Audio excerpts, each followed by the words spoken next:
നമസ്കാരം. 4 ദിവസം മുമ്പ് കാണാതായ കോവിൽക്കടവ് ഇടക്കടവ് SC കോളനിവാസി തങ്കമ്മാളിനെ വീടിന് സമീപത്തു നിന്നും 5 കിലോമീറ്ററോളം അകലെ മലമുകളിൽ കണ്ടെത്തി. കണ്ടെത്തുമ്പോൾ തൊട്ടടുത്ത് ആനക്കൂട്ടവും കാട്ടുപോത്തും. ജീവനോടെ കണ്ടെത്താനായത് അത്ഭുതമെന്ന് പൊതുവെയുള്ള വിലയിരുത്തൽ. ഉറ്റവരും നാട്ടുകാരും തിരച്ചിൽ നടത്തിയവരെ ഇന്ന് രാവിലെ അറക്കൽമലയിൽ മരത്തിൻ്റെ ചുവട്ടിൽ വിശ്രമിക്കുന്ന നിലയിൽ തങ്കമ്മാളിനെ കണ്ടെത്തുകയായിരുന്നു.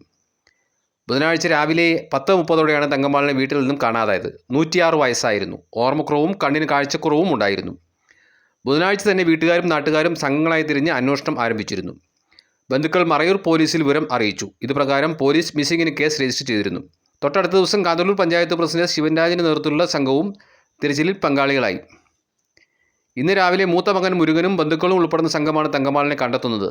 ഈ സമയം സമീപത്ത് ആനക്കൂട്ടവും കാട്ടുപോത്തും ഉണ്ടായിരുന്നതായും ഇവയെ ഓടിച്ച ശേഷമാണ് തങ്കമ്മാളിൻ്റെ സമീപത്തേക്ക് എത്തിയതെന്നും ഇവർ പറഞ്ഞു. വന്യമൃഗങ്ങൾ ഏറെയുള്ള പ്രദേശത്ത് 3 രാത്രിയും 4 പകലും കഴിഞ്ഞിട്ടും ക്ഷീണമൊഴിച്ച് ഇവർക്ക് കാര്യമായ ആരോഗ്യ പ്രശ്നങ്ങൾ ഇല്ലെന്നാണ് ഇവർ ചികിത്സയിൽ കഴിയുന്ന കോവിൽക്കടവ് സഹായഗിരി ആശുപത്രിയിലെ മെഡിക്കൽ സംഘം ബന്ധുക്കളെ അറിയിച്ചിട്ടുള്ളത്. Kanthalloor panchayat president Sivanraj, standing committee chairman Balamurugan എന്നിവർ ആശുപത്രിയിലെത്തി തങ്കമ്മാളിനെ സന്ദർശിച്ചു. News desk Marayoor vision.